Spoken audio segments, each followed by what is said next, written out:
It's an honor to meet you, Madam President. I'm Dr. Churchill Commingsworth with Blow Me Into the Future Technologies. We make wind turbines and are very involved in the research of this renewable energy source. Well, it's a pleasure to meet you. Yeah, my administration has been looking into renewable energy sources, and we're always eager to hear from experts in the field. Now, how exactly does wind power provide us with electricity, and where in the U.S. are we able to harvest the most energy? Can I ask you a question, Madam President? Sure. You have a fan, right? Naturally, the White House has many fans. Well, a wind turbine is essentially the opposite of a fan. Instead of using electricity to make wind, it uses the wind to make electricity. They have 3 blades that the wind turns, and this allows the shaft to spin, which connects to the generator, which is where the electricity is made. The generator uses mechanical energy to produce electrical energy. As you can see, the best areas in the country are along the east and west coasts, as well as the Great Lakes region. The Midwest is good because it has a viable amount of wind energy potential with their flat topography.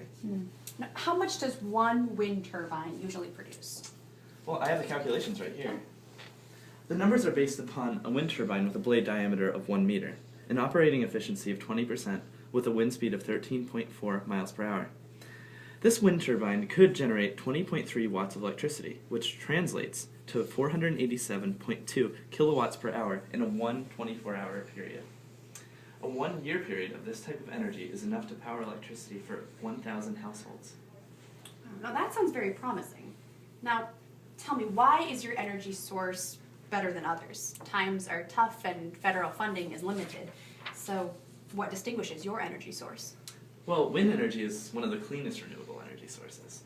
It's a growing market, and companies are continuing to invest. Besides slight maintenance fees, the costs to the American people are relatively low.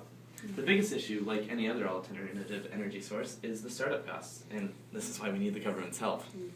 Well, Americans have always been innovators, and Europe and the United Kingdom are miles ahead of us on these issues. We need to continue to push forward, and private associations have been doing groundbreaking research and work on the subject of wind energy, but I think it's time for the government to come alongside them. The American Wind Energy Association staff has worked closely with Congress. We're interested in providing investment funds for continued research and startup, as well as maintenance costs.